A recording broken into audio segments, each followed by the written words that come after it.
आप लोगों ने बहुत सारे रनवे देखे होंगे, लेकिन क्या आप जानते हैं कि दुनिया में ऐसा भी रनवे है जिसके बीच से ट्रेन गुजरता है? हाँ दोस्तों, आपने सही सुना।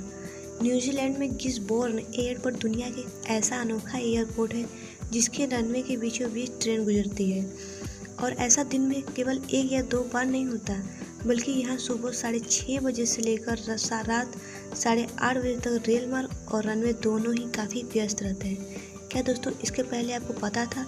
यदि पता था तो कमेंट बॉक्स में कमेंट करके हमें ज़रूर बताएं। और ऐसी अमेजिंग वीडियो देखने के लिए हमारे चैनल को सब्सक्राइब करना ना भूलें।